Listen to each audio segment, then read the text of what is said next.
Happy Independence Day for the greatest nation in the world, greatest nation on the planet, greatest nation ever.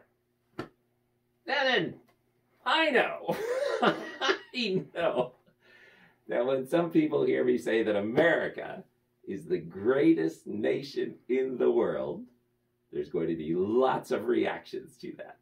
Because we have had lots of conversations and we keep having lots of conversations for weeks now. So just buckle up. Let's talk about this quick. So I know that when people hear me say America is the greatest nation in the world, some will react immediately. That's because you have privilege. And to that I respond, yes, I do. I do have privilege, and I have known about my privilege for over 5 decades, long before it was in the common parlance and discussions to be talking about privilege and labeling people. I have known about it. Sometimes this gets stuck. There we go. I have known about it for over 5 decades. I am the son of missionary kids.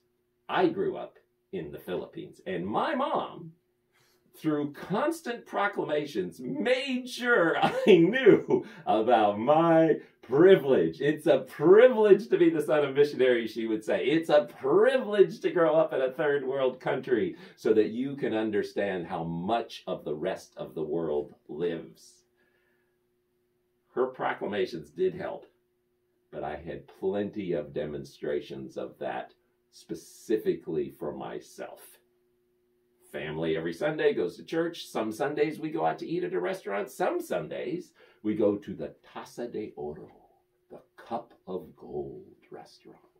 The Taza de Oro had big plate glass windows across the front of it.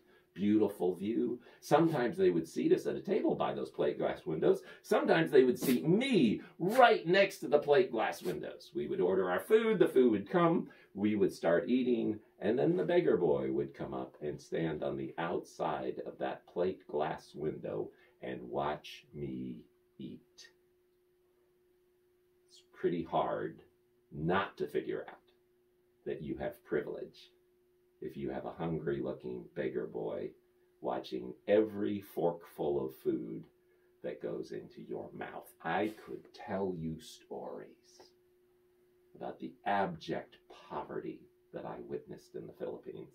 I could tell you stories about the crushing poverty, about families living at the landfill so that when the garbage trucks came and dumped their load, they would get a good position so they could sort through it, maybe find something they could sell, maybe find a rotten piece of fruit that they could eat. I could tell you stories about scarcity.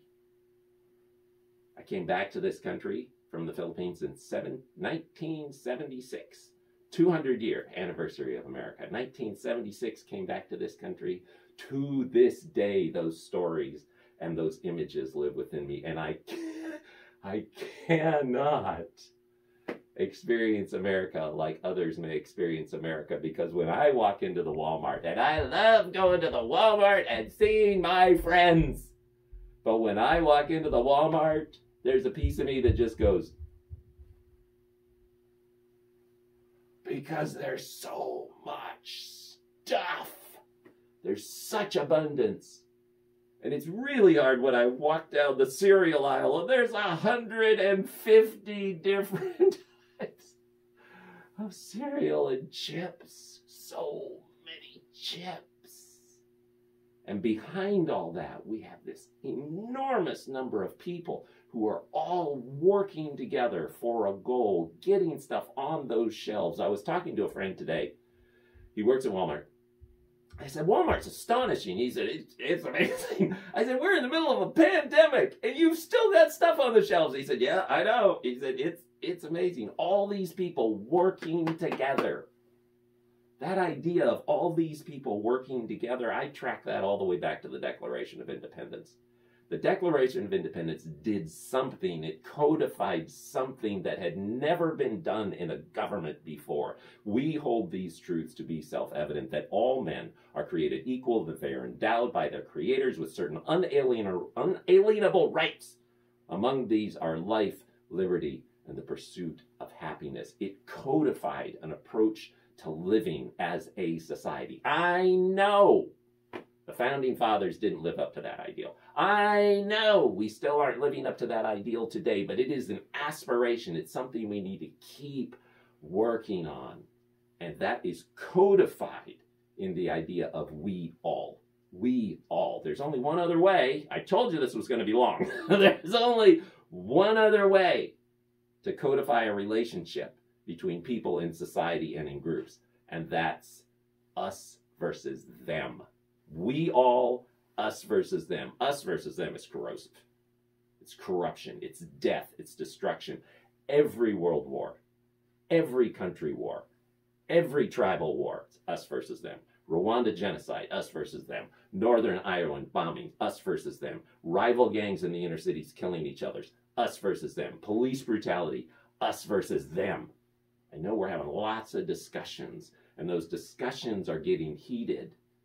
But I would caution any of you who have found yourself in the middle of these discussions, look deep in your heart and find out if the root down there is us versus them, because if it is, it will spiral downward on you. It is destructive.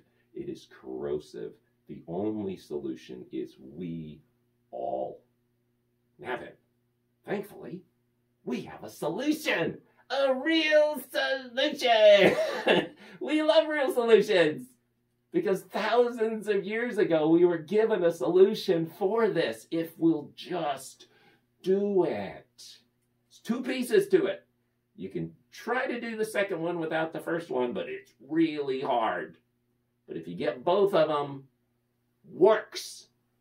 Jesus said, love the Lord your God with all your heart, soul, and strength, and love your neighbor as yourself. We all is the true path to freedom.